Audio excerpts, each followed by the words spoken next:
Kung tatanungin ko kayo, sino si Kristo sa buhay ninyo? Sino si Jesus para sa iyo? Father, para sa akin, siya ang Santo Niño. Kaya para sa iyo, si Jesus, kaya mong utuin, bigyan mo lang ng candy. Santo Niño eh. Father, para sa akin, si Jesus ang Nazareno. Kaya ikaw, kulang ang buhay mo kapag hindi ka nakakapunta sa Quiapo. Kasi doon mo siya nararamdaman dahil kilala mo siya bilang Nazareno.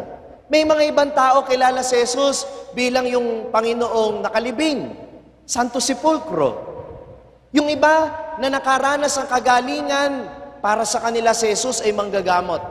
Para sa mga nangungumpisal, para sa mga napatawad sa kanilang kasalanan, si Jesus ay isang Diyos na nagpapatawad. Iba-iba tayo ng pagkakakilala sa Panginoon base sa karanasan mo. Pero hindi lang yun. Mainam na sinusubukan pa natin siyang kilalanin sa pamamagitan ng pagpapalalim ng ating kaalaman tungkol sa Kanya, sa pamamagitan ng pagbabasa ng Biblia. Ang Biblia ba ninyo ay binubuksan man lang ninyo? O inaalikabok lang sa bahay ninyo?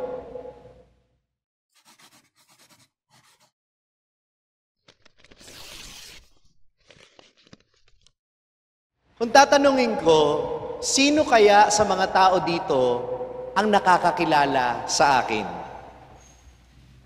Sasabihin ng iba, kayo po si Father Franz.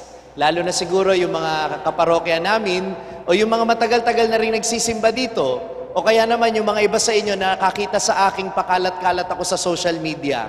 Nakakita ng aking mga contents, nakarinig ng aking homily sa Hallow Up. Siguro, hindi lang pangalan ko ang alam ninyo, baka kabisado na ninyo yung mukha ko, yung boses ko, alam na din ninyo. At siguro, yung iba sa inyo, may bansag na rin ako. Ako yung paring maliit, pero cute. At siguro yung iba, alam na yung pamamaraan ng pagsasalita ko, yung style ko sa pagbibigay ko ng mga pagninilay o homilia. Pero ang tanong, kapag ba marami ka ng alam tungkol sa akin, kilala mo na ba talaga ako? At yun ang hirap sa panahon natin ngayon. Dahil naging accessible na tayo sa ibang tao, lalo na sa pamamagitan ng social media, akala ng iba, tayo'y kanilang kilalang-kilala na.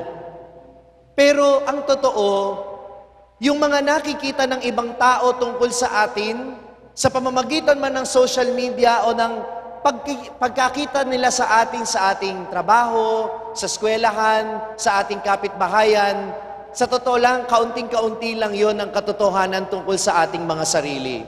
Tama o mali? Kaya nga kung tatanungin, sino ba ang talagang nakakakilala sa atin? Sino? Yung mga taong mahal mo sa buhay, tama? Yung mga taong malapit sa'yo, yung mga nakakausap mo ng mas malaliman. Pero gayon pa man, alam ninyo, kahit yung mga mag-asawang nakakausap ko, yung mga magkakapamilyang nakakausap ko, sasabihin ng mga magulang, Father, hindi ko pa masyadong kilala yung anak ko. Yung mga anak sasabihin, Father, parang hindi ko pa rin masyadong kilala yung magulang ko. At eto, nakakagulat. Magkasintahan sa loob ng 8 taon, 10 taon, pagkatapos ng 10 years, 20 years of their marriage, sasabihin sa'yo nung mag-asawa, Father, ang dami ko pang natutuklasan tungkol sa aking asawa. Ang dami ko pang mga bagay na nalalaman tungkol sa kanya. Father, hindi ko pa pala siya lubos na kilala dahil hanggang ngayon, mayroon pa akong nalalaman tungkol sa kanya. Dahil minamahal kong mga kapatid, ang pagkilala sa isang tao, lalo na sa mga mahal natin sa buhay, ay isang paglalakbay na panghabang panahon. Yes, you can know something about a person, but you cannot exhaust your knowledge about that person. Hindi natin mauubos ang mga bagay na pwede nating malaman tungkol sa isang tao. At kung sa tao'y ganyan, paano pa kaya sa Diyos? Kung marami tayong mga bagay na pwedeng malaman tungkol sa isang tao, paano pa kaya kay Kristo? Kaya ang sabi sa atin ng ikalawang pagbasa, sabi ni San Pablo, napakayaman ng karunungan ng Diyos. Hindi natin lubos na maiisip kung sino siya o kung ano ang karunungan niya. Kaya nga, minamahal kong mga kapatid, hindi tayo dapat huminto sa pagkilala sa Panginoon. Dapat ay palagi tayong bukas upang siya'y mas makilala ng malaliman. Ito ang diwa ng pakikipag-usap ni Jesus sa kanyang mga alagad, na sa loob ng mahabang panahon ay nakarinig na sa kanyang mga aral. Nakita kung paano niya pinagaling ang mga may sakit, pinatawad ang mga makasalanan, at naging saksi din sila kung paano pinakiharapan ni Jesus. Hindi lang ang mga nangangailangan, kundi ang mga taong kumakalaban sa Kanya. Kaya, matapos ang mahabang panahon ng kanilang pagsasama, ang tanong ni Jesus, gaano ba ninyo ako kakilala? Tinanong muna niya, sino ako ayon sa mga tao? Kayo po si Elias na muling nabuhay, o isa sa mga propeta. In short, para sa ibang tao, si Jesus ay walang pinag-iba sa iba. Si Jesus ay karaniwan lang din sa kanilang mga nakagisnang propeta, walang iba sa Kanya. Pero dahil itong mga alagad ay matagal niyang nakasama, nakita nila kung ano ang kakaiba. Na si Jesus ay hindi lang isa sa mga propeta. Sino siya? Siya ang tinutukoy ng mga propeta na kaganapan ng mga pangako ng Diyos. Siya ang tagapagligtas, siya ang Kristo, siya ang Mesiyas. In short, hindi siya pangkaraniwan. Siya'y espesyal. Siya'y isinugo ng Diyos bilang kanyang bugtong na anak na magliligtas sa ating lahat. At bakit nasabi ito ng mga alagad? Una, dahil lagi nilang kasama at nakakausap ang Panginoon. Pangalawa, sinabi ni Jesus, hindi ito inihayag sa iyo ng tao. Ito'y inihayag sa iyo ng aking amang nasa langit. At ano ang ipinapakita dito, minamahal ko mga kapatid, na ang pagkilala kay Kristo ay pagtutulungan ng biyaya ng Diyos at pagsusumikap ng tao. Unahin natin, ano ba ang mga pagsusumikap na ginagawa natin para makilala si Kristo? Kinikilala ba ninyo si Kristo ng mas malalim? Kung tatanungin ko kayo, sino si Kristo sa buhay ninyo? Sino si Jesus para sa iyo? Father, para sa akin, siya ang Santo Niño. Kaya para sa iyo, si Jesus, kaya mong utuin, bigyan mo lang ng candy. Santo Niño eh. Father, para sa akin, si Jesus ang Nazareno. Kaya ikaw, kulang ang buhay mo kapag hindi ka nakakapunta sa Quiapo. Kasi doon mo siya nararamdaman dahil kilala mo siya bilang Nazareno. May mga ibang tao kilala si Jesus bilang yung Panginoong nakalibing, Santo Sepulcro. Yung iba na nakaranas ng kagalingan, para sa kanila si Jesus ay manggagamot. Para sa mga nangungumpisal, para sa mga napatawad sa kanilang kasalanan, si Jesus ay isang Diyos na nagpapatawad. Iba-iba tayo ng pagkakakilala sa Panginoon base sa karanasan mo. Pero hindi lang yun. Mainam na sinusubukan pa natin siyang kilalanin sa pamamagitan ng pagpapalalim ng ating kaalaman tungkol sa Kanya, sa pamamagitan ng pagbabasa ng Biblia. Ang Biblia ba ninyo ay binubuksan man lang ninyo? O inaalikabok lang sa bahay ninyo? Kahit nga hindi ka magbukas ng Biblia, magbukas ka lang ng cellphone, napakaraming application, napakaraming contents na tutulong sa iyo na mas lumalim ang pagkilala mo kay Kristo. Mag-subscribe kayo sa page ko, sa Madaling Sabi. Nandun lahat ng reflections ko. Pero hindi lang yun. Yung Halo app din, mag-download kayo niyan, libre lang. Shameless plug, ano? At bukod doon, napakadami pa pong mga app. Kahit ang Bible, maa-access na ninyo sa internet. Amen? Pero tanong, saan ba nauubos ang oras ninyo? Sa pagkilala kay Kristo o sa mga pusa at aso? Ano bang pinapanood ninyong content? Yung katotohanan o puro prank? Tungkol sa ebanghelyo o tungkol lang sa katatawanan? Ang dami nating oras para sa mga bagay na walang kwenta. Pero yung bagay na pinakamahalaga, ang Panginoong Hesukristo, naglalaan ba tayo ng oras para mas malalim natin siyang makilala? Ipinapaalala sa atin ng Ebanghelyo ngayon, ipinagkatiwala kay Pedro ang susi ng langit. Ang sabi ng Panginoon kay Pedro, ikaw ay Pedro at sa batong ito itatayo ko ang aking simbahan. Bilang paalala sa atin na kung gusto nating lumalim sa ating pananampalataya, kung nais nating mas makilala si Jesus, dapat ay nagsusumikap din tayong makinig at mag-aral ng doktrina ng simbahan. Magbasa ng kasulatan, basahin din ang doktrina ng simbahan. Pag-aralan natin ang mga itinuturo ng ating simbahang Katolika para kapag tinatanong tayo ng ibang tao, hindi tayo nakatulala. Bakit ba tayo nakatulala? Bakit hindi natin alam? Kasi hindi tayo nagsusumikap na umalam. Kaya importante na nag-aaral din tayo sa ating pananampalataya, nakaiinggit po sa ibang mga sekta, sa ibang kapatid nating Kristiyano na hindi Katoliko. Kapag sinabing Bible study, dumadagsa ang mga tao.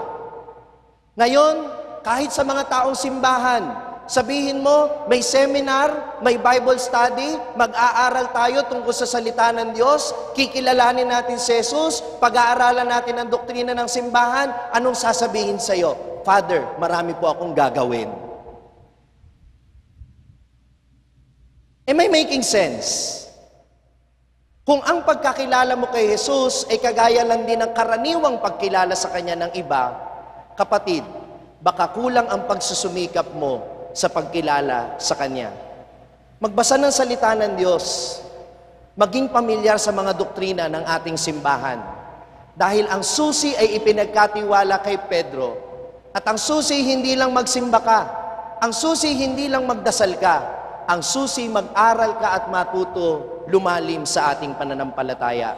Amen po ba yun? Nakikinig pa kayo? Pero hindi lang pagsusumikap ng tao ang nagpapakilala kay Kristo. Mahalaga din ang biyaya ng Diyos. Kaya hindi ka rin pwedeng magmalaki, hindi ka pwedeng magmayabang na ako, madami na akong alam. Hindi ka pwedeng magmalaki na dahil lang yan sa pagsusumikap mo, dahil anong sabi ni Jesus, hindi yan sinabi sa iyo ng ibang tao, yan ay inihayag sa iyo ng Diyos.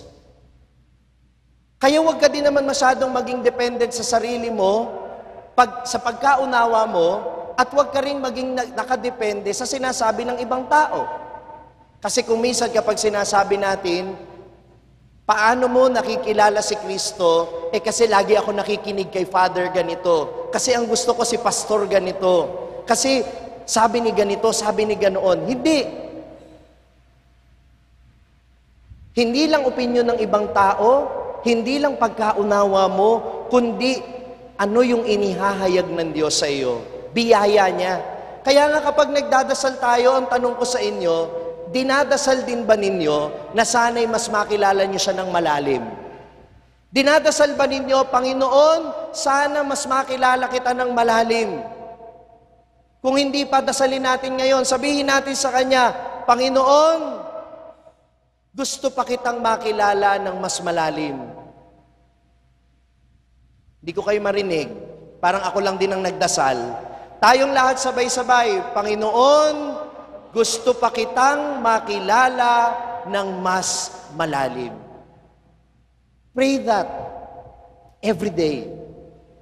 Nang sa gayon, mabuksan yung isip mo at tulungan ka ng Espiritu Santo na tinanggap mo noong binyag na lalo mo pang makilala si Kristo na naghahayag ng kanyang sarili, hindi lang sa pamamagitan ng banal na kasulatan o ng turo ng simbahan, kundi sa pang-araw-araw mong buhay. Kung minsan magugulat ka, nagko-commute ka, nagbabiyahe ka, nagdadrive ka, namamalengke ka, o kaya naglalakad ka lang sa kalsada, bigla kang mai-inspire. Bigla mong mararamdaman ang Panginoong Hesus na may sinasabi sa iyo. Totoo yun.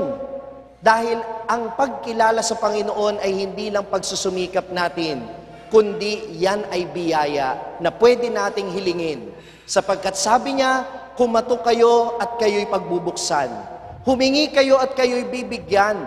Hindi ipagkakait ng Diyos ang Espiritu Santo sa sino mang humihiling nito. Amen?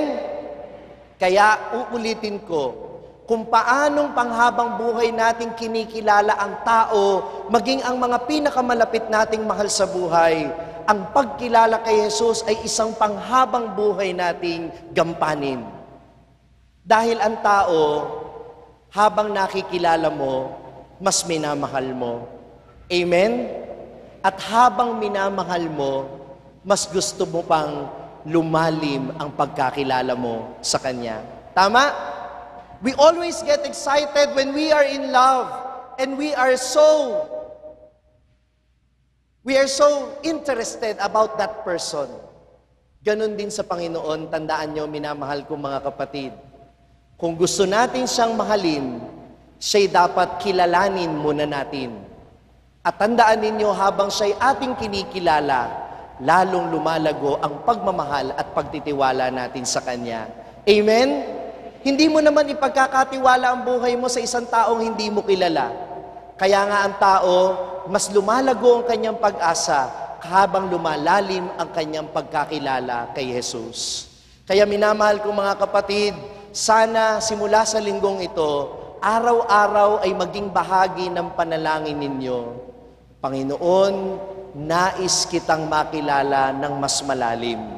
Nang sa gayon, hindi lang ang pagkakilala mo, kundi ang pagmamahal mo at ang pagnanais mo na maglingkod sa Kanya ay mas lumalim pa sa iyong buhay. Amen. Kung na-bless ka ng pagninilay natin sa araw na ito, huwag mong kalimutang mag-subscribe sa page na ito at i-click ang bell button para manatiling updated sa tuwing nag-upload tayo ng mga pagninilay dito. At syempre, hindi pwedeng ikaw lang ang nabe-bless. Kung gusto mo ring mabless ang iyong mga kaibigan at mahal sa buhay, i-share ang link ng video na ito sa kanila. Ako po si Father Franz Dizon, ang content creator ng Sa Madaling Sabi na matatagpuan ninyo sa media platforms. Pari ng Diocese ng Malolos at ngayon ay matatagpuan na rin po ninyo ang aking mga pagninilay sa #1 Catholic app in the world, ang Hallow. 400,000 po na Pilipino na ang nakasubscribe sa Hallow. Ano pang inihintay ninyo? I-download na po ninyo ng libre ang Hallow app sa inyo pong Google Play Store o kaya naman ay Apple App Store. Magkita-kita po tayo hanggang sa aking susunod na pagninilay dito sa ating page, ang Sa Madaling Sabi.